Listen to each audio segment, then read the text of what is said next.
mask.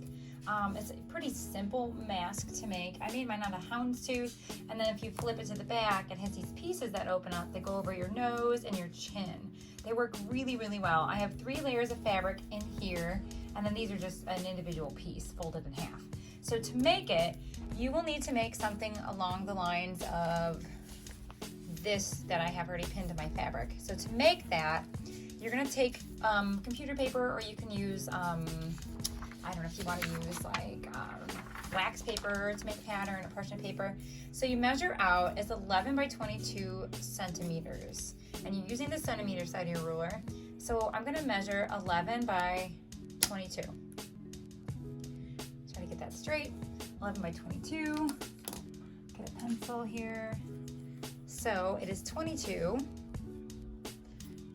And I like to kind of mark my way up my paper so I get my exact measurements here. So 22 by 11. All right, so there's 22, and then by 11 centimeters. Remember, we're using centimeters. Going up, there's 11. And I just mark my way across just to make sure it's nice and even. And then once you get that marked, you're gonna go ahead and cut that out. Well, I would probably connect the lines first. Connect the lines first. Use your ruler, get it connected, nice straight lines. And then my line's going up. And then go ahead and cut that out. All right, so we're gonna take our scissors and we're gonna cut out our 11 by 22 rectangle. Fold that in half. Do your best to get it as neat as you can.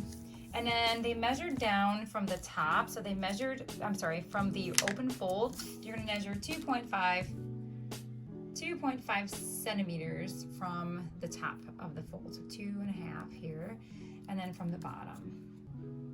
So there is the, if you hear police cars, that's my son's computer. He's playing a game. All right, so then you draw from the 2.5 up over to that point, like that. And you do the same thing on the other side. Alrighty, so we'll do 2.5 there. Oh, a little off. There we go, right there. And then you cut with the open edge, you cut with those closed. So sandwich that together and then cut that off. All right, and then once you get that cut off, that will give you the pieces for the mask. And then you need to make a square, a rectangle that is 9 centimeters by 5 centimeters. So you cut that out, and then once you get that cut out, we're starting the mask. Okay, so now I've got my fabric that has the little shape that I made. That's the 11 by 22.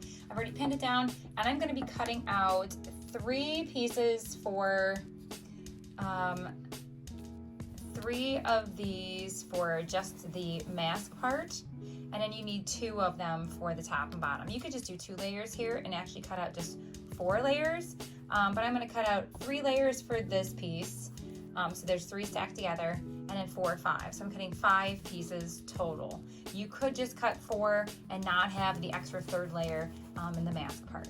So you're gonna cut either 5 for the extra layer in the mask in the middle, or 4 pieces of whatever kind of fabric you want. I'm using a large sort of like gingham plaid with the small print. I'm doing mixed media prints.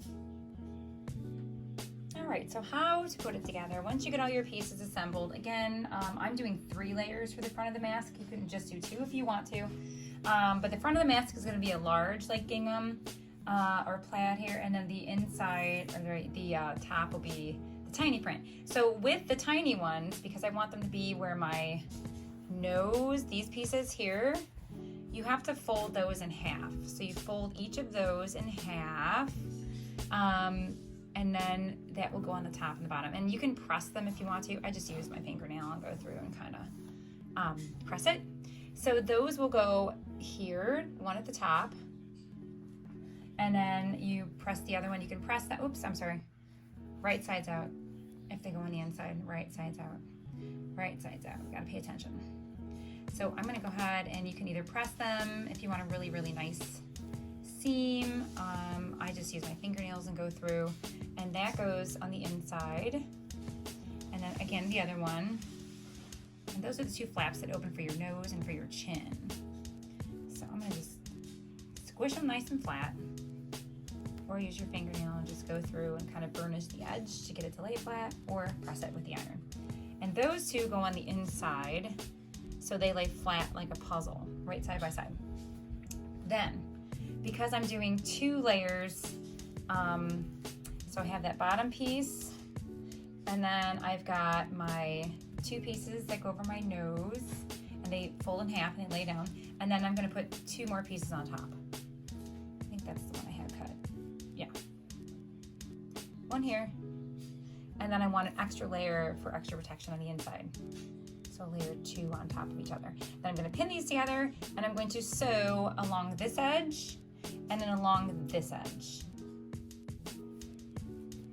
All right, so once you stitch the edges all the way around and you snip the threads, the lady that made these originally like notched up here and here, I haven't been, and it's been fine. You can if you want to, that's totally up to you. So at this point then we will turn it inside out, right side out, and I just kind of pop it through and then just push it all the way through. And then you get this really, you know, great, just good quality, heavy mask. It's super fantastic.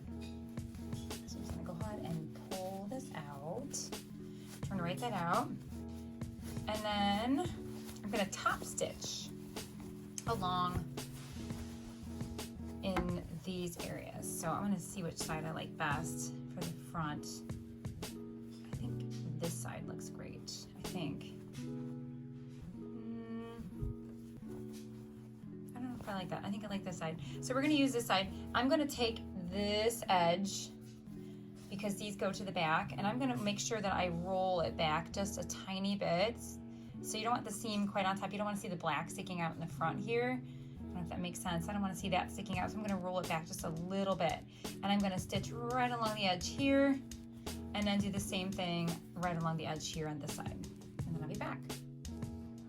Okay, so I went ahead and top stitched here and here, so it lays pretty flat. For some reason, the fabric's kind of wiggly on this one, but that's fine. So once you get that done, it opens up. We are now going to attach the pieces for the elastic. So to do that, I like to put it on the back and right sides together. So I will pin it not quite at the end. I think it's too thin, plus then the fabric's a little bit thick for that. So I will pin this and I will stitch this across here, and I will do the same thing the other side. And then that will flip over when it's done, and then we'll go to the front and make the piece for the front. All right, so right sides together, and then I will do both of those, and I'll be back. Okay, so I have already put that on and sewn that across, and then I flip it to the front. And then you want to kind of press these pieces here, and then flip this in. And the instructions I had originally, when I followed the video, they did not stitch this, but I like to stitch across here. So I just kind of stitch right in here, back stitch, stitch, and back stitch, just keeps it in place. And I think it makes it easier to put the elastic through.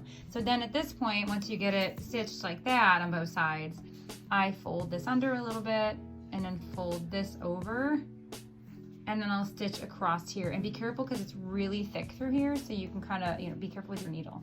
And then that's pretty much it. And then you put the elastic through, and it opens up, and it fits your face really, really well, and gives you lots of talking space on the inside, talking room for your mouth. So hopefully that helped.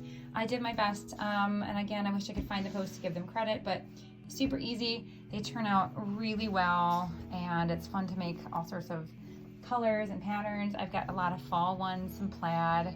I made 2 plaid ones tonight, so have fun, and I can't wait to see what you make.